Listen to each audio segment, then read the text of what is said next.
When I first transferred to Ohio University in the fall of 1999, I was assigned to Wilson Hall, room 428.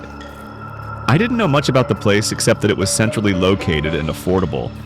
Exactly what a broke 20-year-old sophomore needed. I wish now I had done my homework. The day when I moved. In the first time I stepped into room 428, it felt heavy. That's the only way to describe it. The air felt dense, like something unseen was pressing down on my chest. I brushed it off as nerves. New school, new town. I told myself I was just homesick. The room was ordinary enough, 2 beds, 2 desks, pale cinder block walls. The only weird thing was the old wooden closet door. Unlike the modern metal doors in the other rooms, this one was dark oak, scuffed, and didn't seem to belong. I bet this door's been here since the building was built, I joked to my dad. He didn't laugh. He just said, "Some things stick around." My first night. The first few nights were uneventful.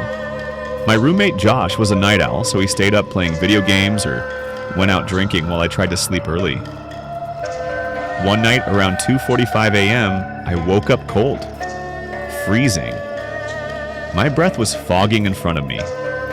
I sat up, confused. The heating system was on, but the room felt like a meat locker. That's when I saw him. In the corner by the wooden closet door stood a man-shaped shadow. No features, no face. Just a tall, black figure, darker than the darkness itself. I froze. My mind tried to make sense of it. Clothes hanging on the closet door? A trick of the light? But the shadow moved. Slowly. Deliberately. Toward my bed. I wanted to scream. My throat locked. My chest felt like it was in a vice.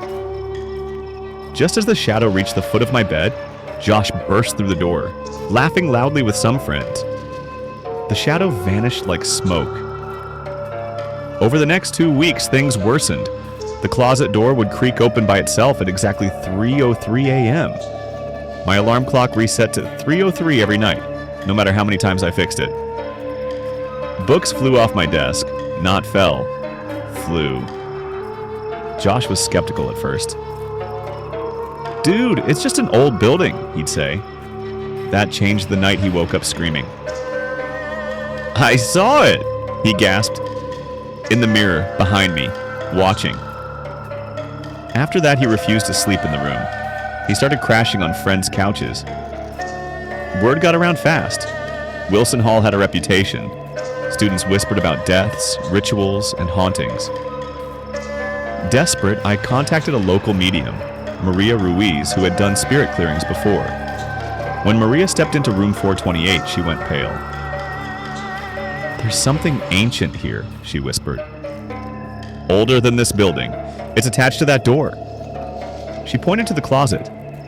She burned sage and murmured in Spanish. For a moment, the room lightened.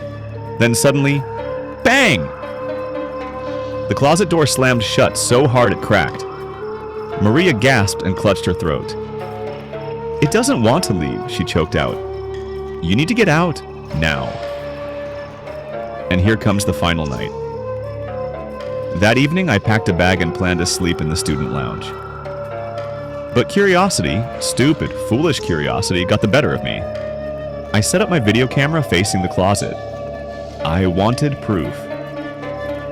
At 3:03 a.m., the room turned cold, breath fogging. The closet creaked open. The shadow man stepped out. This time, clearer than ever. His head nearly touched the ceiling. His eyes, if you could call them that, glowed a faint, sickly red. The camera short-circuited instantly. I couldn't move, couldn't breathe. My body was frozen. The shadow advanced. I felt an overwhelming sense of hatred. Not random anger, personal hatred, directed at me. As it reached out an arm, black, rotted fingers stretching, I screamed, breaking the paralysis. I ran. I didn't stop until I reached the front lawn of Wilson Hall.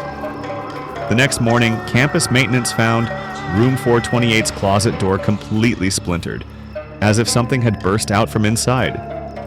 The housing office granted my emergency transfer request immediately. I moved across campus. Josh left university altogether. 2 weeks later, room 428 was sealed shut by order of the administration. To this day, no student lives there. I've since read that Wilson Hall was allegedly built over a Native American burial ground. Some say room 428 was once the site of occult rituals by a student who later died by suicide. I don't know what to believe. All I know is that the Shadow Man is real. And if you ever find yourself in Wilson Hall at night, especially near room 428, don't stop. Don't look inside. And for God's sake, never open the closet door.